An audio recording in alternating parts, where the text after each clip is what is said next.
আসসালামু আলাইকুম রহমতুল্লাহ। আশা করি সবাই ভালো আছেন। মাইক্রোসফট অফিস ওয়ার্ড বাংলা কোর্সে আপনাদের সবাইকে স্বাগতম। আপনি একজন স্টুডেন্ট হন, চাকরিজীবী হন কিংবা চাকরির প্রস্তুতি নিচ্ছেন, মাইক্রোসফট ওয়ার্ড এমন একটি সফটওয়্যার যা প্রতিটি ক্ষেত্রে প্রয়োজন হয়।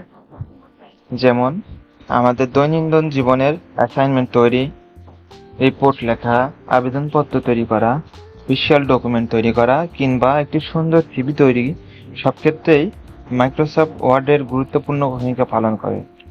তাই আমরা ধাপে ধাপে মাইক্রোসফট ওয়ার্ডের গুরুত্বপূর্ণ বিষয়গুলো সহজভাবে জানার চেষ্টা করব। তাই কথা বেশি না বলে চলুন সরাসরি মাইক্রোসফট ওয়ার্ড ওপেন করে শুরু করা যাক। আপনাদের কম্পিউটারে উইন্ডোজ বাটনে ক্লিক করতে পারেন। ক্লিক করে এখানে লিখতে পারেন ওয়ার্ড।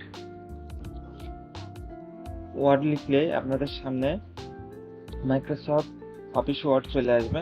আপনারা এখানে ক্লিক করে ওপেন করবেন। আমাদের সামনে মাইক্রোসফট অফিস ওয়ার্ড ওপেন হয়ে গেছে। মাইক্রোসফট ওয়ার্ড ওপেন করার পর আমাদের সামনে এই ধরনের একটি ইন্টারফেস দেখতে পাই। বাম পাশে রিসেন্ট নামে একটি সেকশন রয়েছে। সেখানে আগে যেসব ফাইল নিয়ে কাজ করা হয়েছে সেগুলোর তালিকা দেখা যায়। যদি কোনো ফাইল পুনরায় আবার ওপেন করার প্রয়োজন হয় তাহলে খুব সহজে এখান থেকে ওপেন করা যায়। মাঝখানে আছে ব্ল্যাঙ্ক ডকুমেন্ট নামে একটি অপশন। নতুন কোনো ডকুমেন্ট তৈরি করার জন্য সাধারণত আমরা এই ব্ল্যাঙ্ক ডকুমেন্ট ব্যবহার করি। এছাড়াও যেহেতু আমরা নতুন একটি ডকুমেন্ট নিয়ে কাজ শুরু করতে চাই, তাই ব্ল্যাঙ্ক ডকুমেন্টের উপরে ক্লিক করব। সবার উপরে ফাইল নামে একটি ট্যাব দেখতে পাচ্ছেন।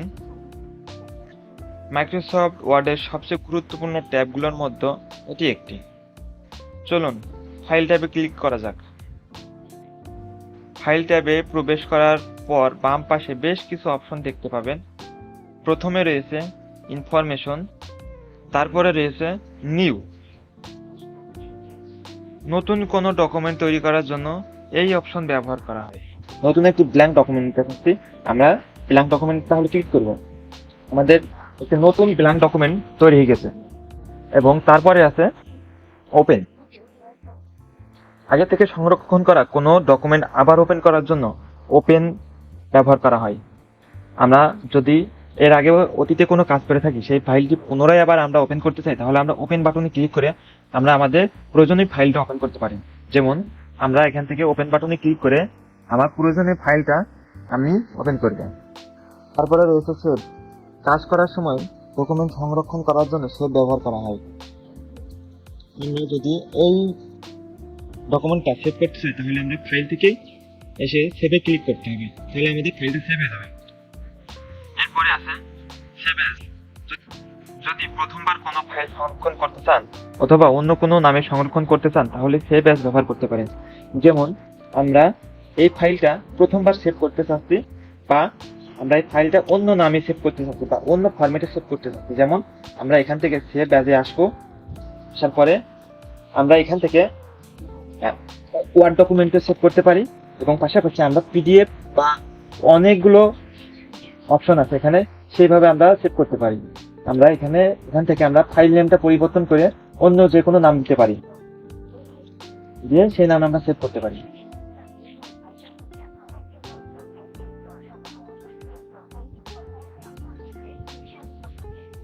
তারপর আছে প্রিন্ট অপশন। এখান থেকে আমাদের প্রয়োজনীয় ডকুমেন্টগুলোকে প্রিন্ট করতে পারি। তারপরে আছে শেয়ার। শেয়ার অপশনের মাধ্যমে ডকুমেন্ট অন্যদের সাথে শেয়ার করতে পারি। তারপরে আছে এক্সপোর্ট অপশন। এক্সপোর্ট অপশন ব্যবহার করে ডকুমেন্টকে পিডিএফ সহ অন্যান্য ফরম্যাটে রূপান্তর করা যায়। সবশেষে আছে ক্লোজ। এর মাধ্যমে বর্তমান ডকুমেন্ট বন্ধ করা যায়। এগুলো ছিল ফাইল ট্যাবের গুরুত্বপূর্ণ অপশন। এবার দেখতে পাচ্ছেন হোম ট্যাব।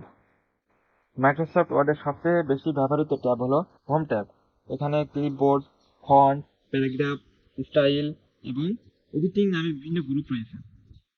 ফন্ট সেকশন থেকে লেখার ফন্ট পরিবর্তন করা যায়, ফন্ট সাইজ বড় ছোট করা যায়, বোল্ড, ইটালিক এবং আন্ডারলাইন ব্যবহার করা যায়। এছাড়াও লেখার রং পরিবর্তন করা যায় এবং লেখাকে আরো আকর্ষণীয় করে তোলা যায়। প্যারাগ্রাফ সেকশন থেকে লেখাকে ডান পাশে অথবা মাঝখানে আনা যায়। এছাড়াও লাইন স্পেসিং বা বুলেট পয়েন্ট এবং নাম্বারিং এর মতো গুরুত্বপূর্ণ অপশন এখানে রয়েছে। স্টাইল সেকশন ব্যবহার করে খুব দ্রুত বিভিন্ন ধরনের হেডিং এবং ফরম্যাটিং প্রয়োগ করা যায়। আবার রিডিং সেকশন থেকে কোনো শব্দ খুঁজে বের করা, রিপ্লেস করা, নির্দিষ্ট লেখা সিলেকশন করার মতো কাজ করা যায়। এই হোম ট্যাবই মাইক্রোসফট ওয়ার্ডের সবচেয়ে বেশি ব্যবহৃত অংশ। আজ আমরা মাইক্রোসফট ওয়ার্ড ওপেন করা, ব্ল্যাঙ্ক ডকুমেন্ট তৈরি করা, ফাইল ট্যাব এবং হোম ট্যাবের মতো গুরুত্বপূর্ণ বিষয়গুলোর সাথে পরিচিত হলাম। পরবর্তী ক্লাসে হোম ট্যাবের প্রতিটি অপশন আরো বিস্তারিতভাবে ব্যবহার করা দেখানো হবে ইনশাআল্লাহ।